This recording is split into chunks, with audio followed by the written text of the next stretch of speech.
الحمد لله رب العالمين والعاقبة للمتقين والصلاة والسلام على سيد الأنبياء والمرسلين نبينا ومولانا محمد وعلى آله وأصحابه أجمعين. أما بعد فأعوذ بالله من الشيطان الرجيم. بسم الله الرحمن الرحيم. يا أيها الذين آمنوا كتب عليكم الصيام كما كتب على الذين من قبلكم لعلكم تتقون. صدق الله العظيم. قابل احترام بزرگوں، عزیز دوستوں اور دینی بھائی، اللہ تبارک و تعالیٰ کا بے انتہا فضل و کرم ہے اور انعام و احسان ہے کہ اس نے ہم سب کو زندگی میں پھر سے ایک مرتبہ رمضان کا یہ مبارک مہینہ عطا فرمایا. ہم میں سے ہر ایک جانتا ہے کہ کتنے لوگ ایسے ہیں جو پچھلے سال رمضان میں ہمارے ساتھ چل پھر رہے تھے، ہمارے پاس بیٹھتے تھے. اس سال کا رمضان آنے سے پہلے ہی اللہ تبارک و تعالیٰ نے ان کو اپنے پاس بلا لیا اور رمضان کی برکتوں سے اور رمضان کی رحمتوں سے وہ فائدہ نہیں اٹھا سکتے ہیں. اللہ تبارک و تعالیٰ نے رمضان تک ہماری زندگی کو باقی رکھا.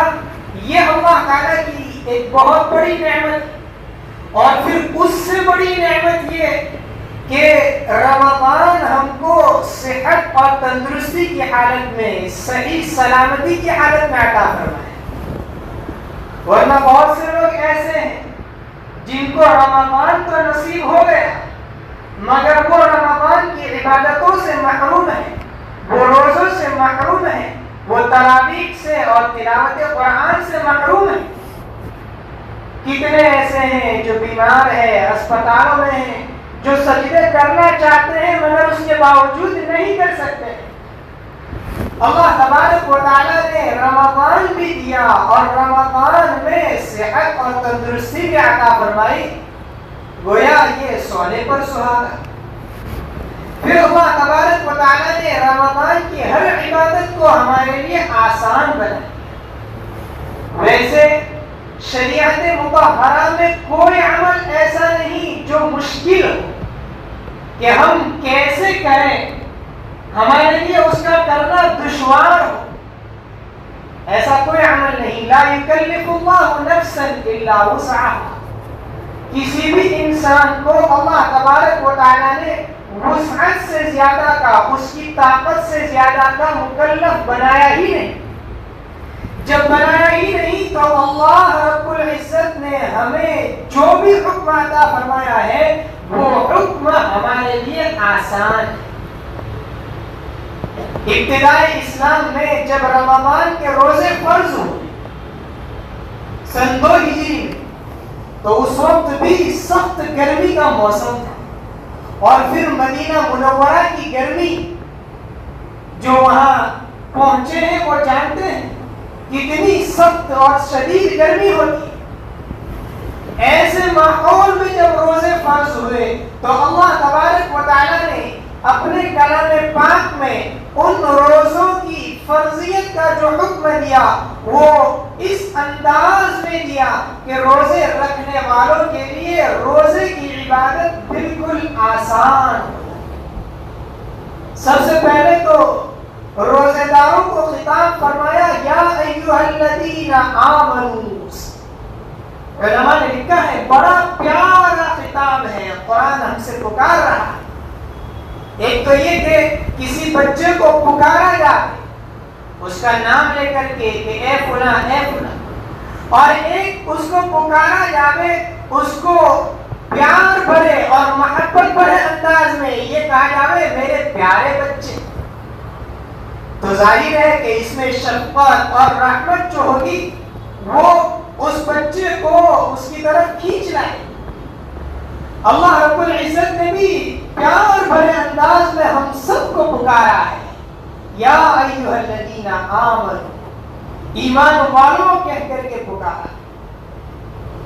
جب پیار بھرے انداز میں پکارا تو روزے کا عمل آسان ہو گیا.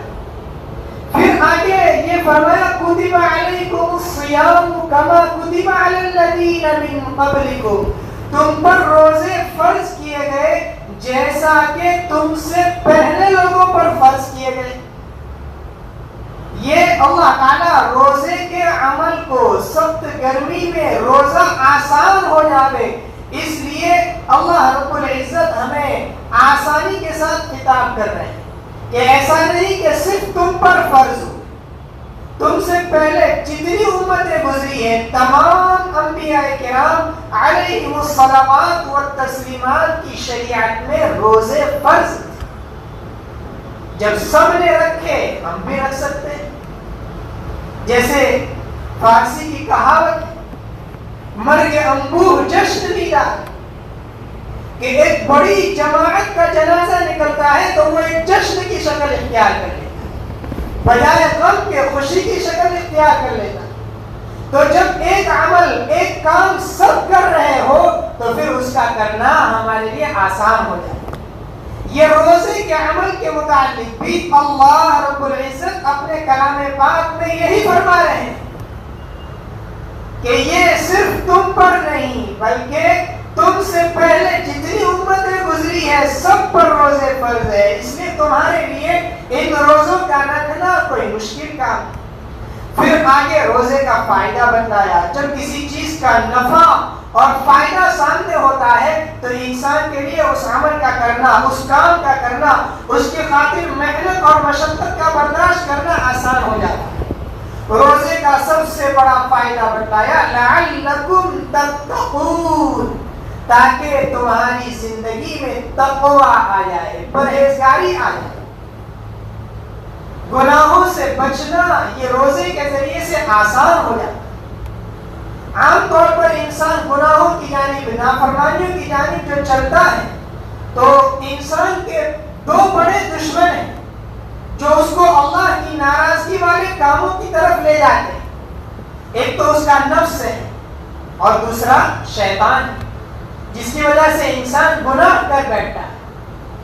تو نفس کی سرکشی کو، نفس کی شرارت کو ختم کرنے کے لیے اللہ رب العزت نے بھوکے پیاسے رہنے کا حکم دیا، اور شیطان کی دشمنی کو ختم کرنے کے لیے اللہ رب العزت نے رمضان کے اس مبارک مہینے میں شیاطین کو قید کر دیا کہ سرکش شیاطین اس مہینے میں قید کر لیے جاتے تاکہ وہ روزے داروں کے روزوں کو خراب نہ کرے، فاسد نہ کرے.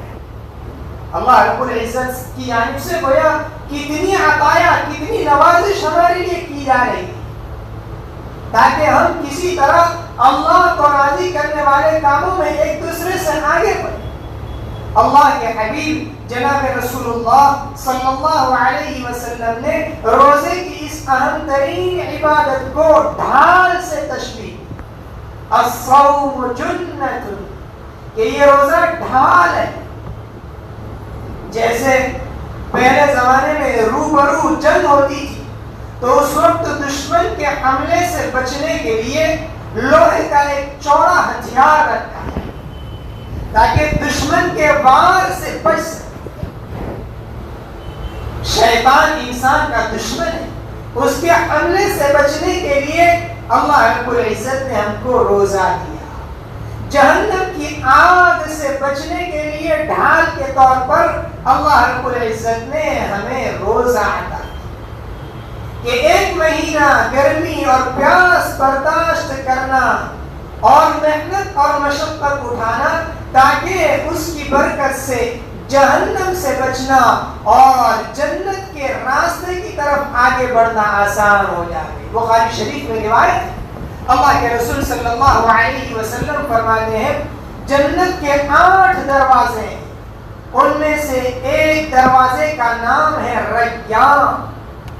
وہ خاص طور پر اللہ رب العزت نے روزے داروں کے لیے بنایا.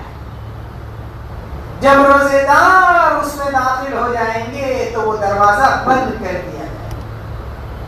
تو روزے داروں کے لیے اللہ رب خاص دروازہ رکھا. روزے دار کے منہ کی بدبو اللہ رب العزت کو کتنی پسند ہے. لخلوف فم الصائم اطیب عند اللہ من ریح المسک. کہ روزے دار کے منہ کی بو اللہ رب العزت کے نزدیک مشک سے زیادہ پسندیدہ ہے. یہ روزے کے فوائد بیان کر رہے ہیں اللہ رب العزت تاکہ ہمارے لیے روزے والا عمل آسان ہو جائے.